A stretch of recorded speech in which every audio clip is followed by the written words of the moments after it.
world of grown-ups was a mystery to me. Mum and Dad left the house very early in the morning to go to work. When they weren't at work, they seemed to argue a lot.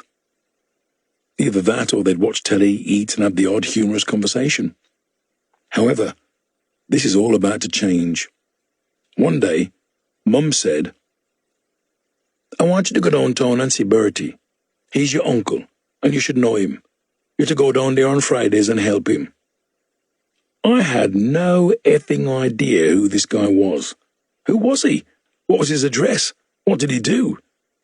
I knew I had an Auntie Pearl and an Uncle Clifton, but where in the name of Toots and the Maytals did this uncle come from? I was confused as heck. I trudged down Constitution Hill towards Bertie's house, worried about all manner of things. What does she mean, help him? If it was my uncle, that means he was big people. Big people didn't need help from kids, unless they were going to stuff him up a chimney.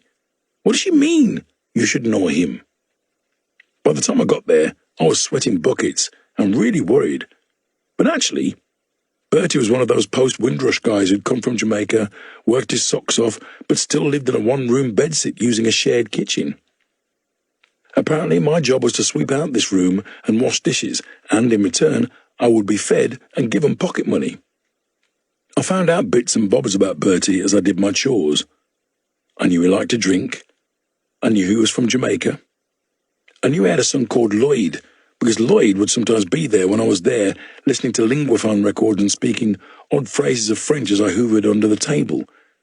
He'd be there going, "Je m'appelle Lloyd, et tu as l'air ridicule dans ce ridicule tablier, tu es un idiot du plus haute ordre." I never knew what he was saying, but it always sounded great, because he's French, you need. After 18 months of me cleaning, washing dishes and eating at Bertie's, there was a revelation. Lloyd could bear it no longer. "You have no idea why you're here, do you?" "What do you mean?" "Don't you know who that is?"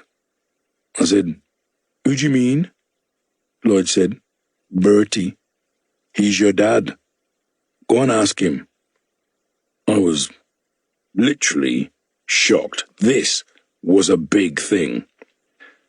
It was like my world had been flipped by a cosmic spatula.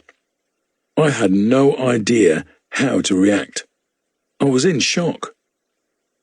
I went to him in the kitchen. He was frying chicken and making rice. I asked him the question. I said, "Lloyd says you're my real dad. Is it true?" And he looked at me. And he smiled. "Yes, it's true. Your mama never tell you." I had no idea what to do with this information, so I left. I was in tears. I ran all the way home. Mum was in the kitchen when I got there. She knew instinctively from the look on my face that everything had changed. I just came out with it. "Is it true? Is Bertie my dad?" And she looked at me, said, "Yes. We wanted you to get to know him."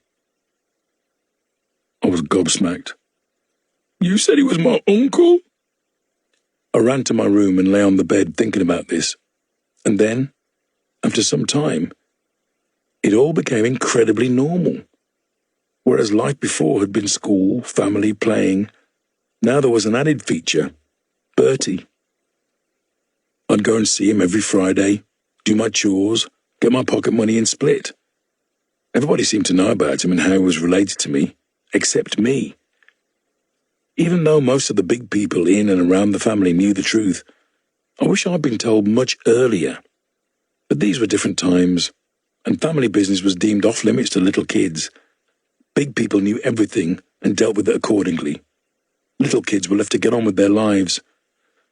I longed to be a big people, and then maybe I get to tell my version of the story. Once the secret of my origin had been revealed, the next few years featured a great deal of guilt and shame on my part. I thought the entire world already knew this big secret, one that I was the last to discover. Whenever I was up in Dudley, the embarrassment of clocking one's birth father was palpable for me. Sometimes I'd see him when I was in the park with the Graysbrook crew. They had no idea why I would suddenly clam up and try to shrink myself down as this black guy came towards me. Bertie had no fear of chatting to me whenever or wherever we met. He might amble out of some pub, see me across the street and yell at the top of his voice, "Len?" And I'd have to cross the road and say hello to him. He might give me some pocket money in front of people. I would die, but I think he was only trying to make the best of a cataclysmically bad job. Clearly he wanted to bond, but to me it felt too late. In my early teens, I overnighted a few times at his bedsit. It was strangely intimate. We had to sleep in the same bed. There was a huge chamber pot that we were both required to use during the night. Then in the morning, he'd put the archers on and make breakfast, as I tidied the room and set the table. I can't remember what we spoke about at these times. I was a mute visitor who chose to speak only when questioned directly. I imagine most questions were along the lines of, "How's your mother?"